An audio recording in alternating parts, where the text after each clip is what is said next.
adopted, 40 million Americans have lost their jobs. That's more unemployed than at any time in American history, and we're including the Great Depression.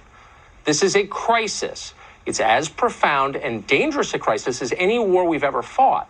God help us if we don't fix it soon. Finding work for Americans has got to be our top priority. Thankfully, there's something we can do to help right away. A huge number of American jobs are now occupied by foreign nationals, and not just the seasonal lettuce picking you hear so much about, those fabled jobs Americans just won't do, but also many jobs that Americans would be thrilled to do and have, white-collar jobs, the kinds your kids studied for in college but can't get because some big company would rather pay foreigners a cheaper wage. That is happening all over this country and has been for years. It's legal because Congress made it legal through H-1B visas and other guest worker programs. There are a lot of them. If there was ever a time to end this utterly immoral outrage that hurts Americans, that time is right now, when the future of the nation depends upon getting Americans back to work. But amazingly, many in Congress disagree. Today, 9 Republican senators sent a letter to the president. They demanded that he continue to allow foreigners to take American jobs.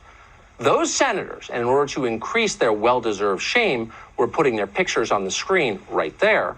Those senators are Lindsey Graham of South Carolina, John Cornyn of Texas, James Rich and Mike Crapo of Idaho, Mike Rounds of South Dakota, Lisa Murkowski and Dan Sullivan of Alaska, James Lankford of Oklahoma, and Todd Young of Indiana.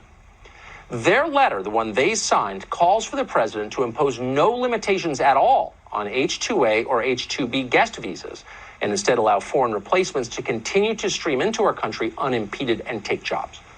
Now, again, this is not about migrant workers picking grapes in the Central Valley in the hot sun.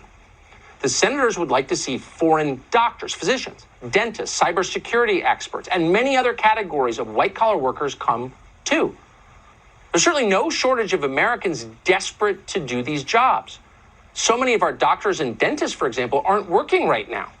But don't worry, say the senators. All the Americans are getting generous unemployment benefits. So at this point, we want to be clear about something. Not all of these 9 senators are bad people. We know and even like some of them. Lankford, for example, nice guy.